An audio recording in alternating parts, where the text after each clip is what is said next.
অবধি দিননি, কিন্তু দেওয়ার পর আপনার আগের দুজন প্রার্থী গতকাল কি বলেছে, কি বলবেন, কতটা কি মনে হচ্ছে? রাজ্য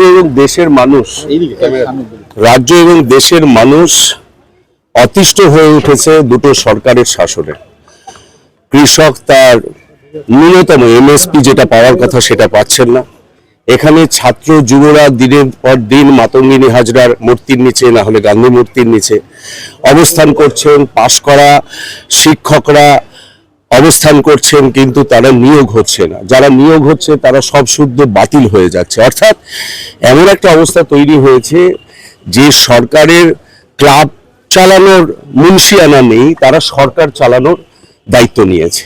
এই অবস্থায় আমরা বাম গণতান্ত্রিক একটা সরকার, যেমন ইউপিএ 1-এর সময় ছিল, যে সময় মানুষের পক্ষে আপনারা জানেন যে খাদ্য সুরক্ষা আইন প্রয়োগ করা গিয়েছিল, তারপরে ধরুন 100 দিনের কাজ আইন প্রণয়ন করা গিয়েছিল। আমরা মহালক্ষ্মী ভান্ডার আনার কথা ভাবছি, যেটাতে আইন প্রণয়ন করব, কারণ এই যে খেটে খাওয়া মানুষ, তাদের ন্যূনতম যেটা পাওয়া উচিত সেটা এরা একদিক দিয়ে বঞ্চিত করছে কম দিয়ে, আরেক দিক দিয়ে বঞ্চিত করছে সেই পাওনা টাকা আত্মসাৎ করে। আজকে তৃণমূল এবং বিজেপি নেতাদের বিগত 10 বছরে বাড়ি ঘর দৌড়, তাদের গাড়ি, সমস্ত কিছুর যদি খতিয়ান মানুষের সামনে আসে, তারা যেভাবে ফুলে পেঁপে উঠেছে, আর মানুষ, সাধারণ মানুষ, খেটে খাওয়া মানুষ যেভাবে শুকিয়ে গেছে, তারা যেভাবে ঋণের দায়ে জর্জরিত, এই অবস্থা দীর্ঘদিন চলতে পারে না। তার বিরুদ্ধে আমরা রাস্তায় নেমেছি।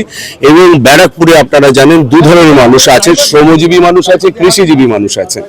দুদিক থেকেই অভূতপূর্ব, এবং সংখ্যালঘুদের মধ্যে থেকে অবাঙালি যারা, তাদের মধ্যে থেকে অভূতপূর্ব সাড়া পাচ্ছে। একদিকে অর্জুন সিং, যিনি গতবার এমপি হয়েছিলেন, তার উল্টো দিকে পার্থ ভৌমিক, যিনি রাজ্যের মন্ত্রীও বটে। তো এইরকম দুজন হেভিওয়েট প্রার্থীর সঙ্গে লড়াই বা তাদের বিরুদ্ধে লড়াই, এটা কতটা কঠিন? দেখুন, হেভিওয়েট কথাটা না, মানে এটা একটা সাংবাদিকদের বা আমাদের যারা সাংবাদিক কুল আছেন তাদের তৈরি একটা শব্দ। আমাদের কাছে, আমরা মানুষকে বড় করে দেখি। আমি সবসময় বলে এসেছি যে আমি প্রার্থী নই, প্রার্থী হচ্ছে, প্রার্থীর একটা মুখ দরকার, দল সেটা দিয়েছে, কিন্তু তাদের শক্তি, কলজের জোর, শ্বাসের জোর হচ্ছে সাধারণ মানুষ। সাধারণ মানুষ যদি সমর্থন করেন, তাহলে সেই প্রার্থী কিন্তু হেভিওয়েট হয়ে ওঠে।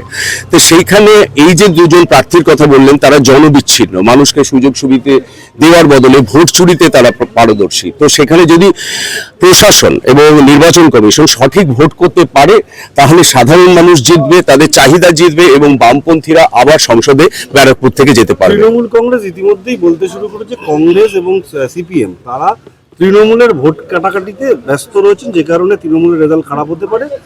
তারা যদি একটু ভালো থাকতো তাহলে তৃণমূলের রেজাল্ট ভালো। এই যে ভোটারদের পৈতৃক সম্পত্তি ভাবা, আমি এটার বিরোধী। কারণ 2011 আগে তৃণমূলের ভোটের পার্সেন্টেজ কত ছিল? মানুষ অবস্থা দেখে, মানুষের লড়াইটা কি নিয়ে, মানুষের খাওয়ার কষ্ট, বেঁচে থাকার কষ্ট, ছাদ চুরি হয়ে যাচ্ছে, ত্রিপল চুরি হয়ে যাচ্ছে, রেশনের জিনিস চুরি হয়ে যাচ্ছে, আর ইয়াং যুবকরা, পরিযায়ী শ্রমিক কিভাবে রেলে কাটা পড়েছে আপনারা দেখেছেন তো করোনার সময়। মানুষ এই অবস্থাটা থেকে বেরোতে চাইছে, সেই জন্য তারা তাদের মতো করে সিদ্ধান্ত নেবে। কারণ ভোট কাটাকাটির জন্য আমরা রাজনীতি করি না, আমরা জয়ের জন্য লড়াই করছি, এবং ব্যারাকপুরের মানুষ সেটা প্রমাণ করবে যে আমরা ওই সেটটা, কংগ্রেস এবং আমাদের যে মিলিত শক্তি বা আমাদের মিলিত শক্তি ওখানে লড়াই করছে, আমরা জয়লাভ করবো। Thank you.